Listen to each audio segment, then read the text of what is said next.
So hey everybody, it started once again. Season 2 of Agents of S.H.I.E.L.D. is now on ABC. Um, as most of you already saw and know, obviously season 1 of Agents of S.H.I.E.L.D. went on for pretty long, late last year all the way through May of this year. So we actually got this new season going only a few months after the last time the season finale episode was shown.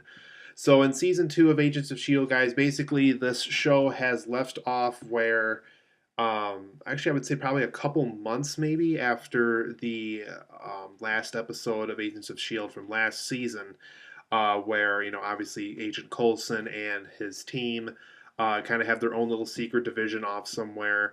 And Patton Oswalt has like a twin brother of some kind that is helping them out.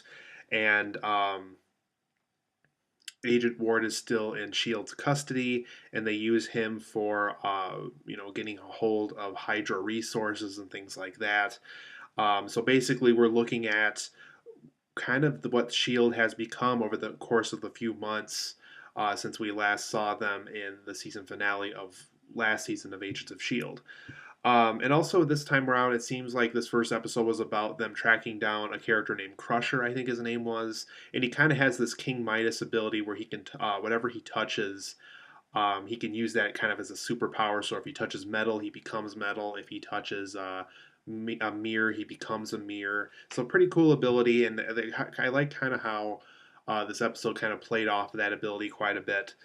Um, we also get to see a little bit more mature version of Skye this time around. You can definitely tell she's more in the combat part of it this time. She is kind of what I would say what Agent May was throughout season 1 a little bit. I mean, she's kind of like what happened with Sarah Connor in Terminator 2, for those who are aware of that film franchise. I mean, she's kind of this, she went from the cute, really lovable character who had a fight in her to pretty much a character that strictly has a fight in her now. So yeah, it's definitely kind of a young Agent May in the works here, and Agent May is kind of she's still that really tough woman we know from last season, but I definitely see more of an office side of her this time around. So kind of the time we first saw her last season is kind of coming back again in the second season, and we get to see that still kind of that tough gal version of herself a little bit, but it doesn't seem, at least in this first episode of the season, we don't really get to see a lot of that. But it's still there for those who are still wondering, if that's still there or not. Um, and Fitz and Simmons, they're kind of recovering from something that happened to them at the end of the last season. They thought they were going to die at one point, and they're still kind of recovering from that.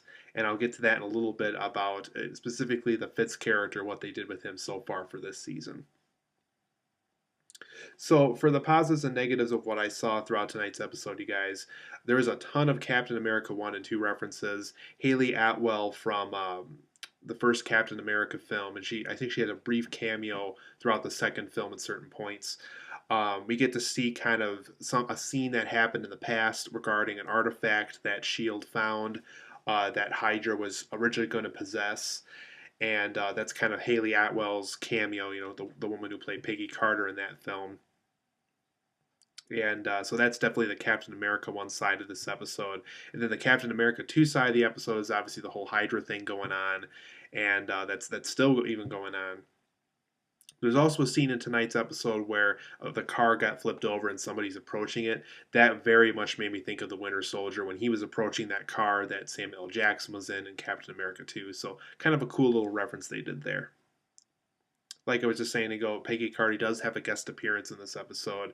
It's very fitting how they put it in here because it definitely is something that happens in the past, and we get to see how that affected the present day with Hydra and S.H.I.E.L.D. And like I was saying earlier, this is definitely a more mature version of Skye that we're seeing for season 2. So hopefully we might see a little bit more of that. And also, because we're so used to seeing Skye, my guess is they're not going to try to do too much more character development that they already did in season 1. So they're probably going to go really deep with, showing a much more mature Skye who can kind of handle her own battles and things of that nature. I kind of like the use of Agent Ward in this season. I like how he's not completely out of the picture like we thought he was going to be last season. He really is kind of the guy that we use for, getting a hold of Hydra related stuff. And I'm sure he's probably going to backstab him at some point this season, as we saw from season one, obviously. So, but I like how he's kind of this character that's locked up in a cell, and he has this huge beard now, and he's really not a Shield agent anymore. But I like how they kind of brought him back for kind of this guy that they go to learn more and more about Hydra. I thought that was kind of a unique way to bring him back. For my things that I don't really like so far about season two, you guys, for my negatives, I don't like the use of Fitz, and I know I brought that up a little earlier. I think the whole traumatization of what happened to him last season, with him thinking he was going to die in this really harsh situation with Agent Simmons. Uh, I really feel like he doesn't really. It feels like they're overdoing it in some cases. Like he has to take medication, and Simmons has to complete all his words for him. Come to his own conclusions for him and things like that. And it's just I don't like how they're using him so far. I really liked how him and Simmons kind of had this back and forth last season, and now this time around he's just kind of the dumb character that just so happens to be in the laboratory.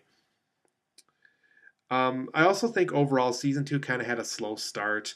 There really wasn't a lot of action this episode. It really didn't seem as inviting as the opening premiere of Agents of S.H.I.E.L.D. did last year with their, the opening premiere of the show. It just didn't seem as inviting this time. It just got really slow. So I'm hoping the season's going to pick up here pretty soon. And kind of like I was just saying, there really wasn't enough action in this episode. Besides the whole thing with this Crusher guy that they're trying to track down from Hydra, just not a lot of action. And I really think this episode could have benefited from that. We really just didn't get to see a lot of that this time. There's also some rushed production qualities in this episode. One thing that really pointed out to me that really could have used some work. There's some scenes occasionally where if you look at like the windows and things like that, they forgot to add what the green screen was there for. So like you basically see the green screen, and you would think they would use like a sky or something, whatever, showing out that window. But no, they actually kept some of the green screen squares from the production set in some of the scenes in this episode if you look closely, and it's actually a really really cheap looking thing as soon as you spot those, and just like, man, they really washed this thing out the window, didn't they? um, I also would like to see more Guardians of the Galaxy references. There really wasn't any this episode. I really think a neat episode would be like, what if they, talk about maybe the spaceship that picked up Peter Quill from Guardians of the Galaxy in the opening of the movie or something like that. Or just talking about Peter Quill or maybe his parents or something like that. I want to see something Guardians of the Galaxy related coming up soon because, we've gotten, Thor 2 stuff and Captain America 2 stuff and even Iron Man 3 stuff throughout the show so far for all these Phase 2 films. But really haven't gotten any Guardians of the Galaxy related stuff yet. So I'm hoping we're going to get that at some point soon. So overall, guys, I wasn't sad or unimpressed with tonight's episode, but I wasn't completely happy with it like I thought I was going to be. Didn't really have a lot of excitement going into tonight's episode. I was like, okay, season two, whatever. But I really think they could have had a more inviting opening episode here. It just didn't. I felt like it was just kind of spinning its wheels, just getting it out of the way, and I really just think they could have done something more inviting than what they did. But that's just my opinion. Hopefully, by next episode, they're going to get their game together and really start to get the Agents of S.H.I.E.L.D. thing started up again. So, hopefully, I will see you guys here for when the next episode premieres.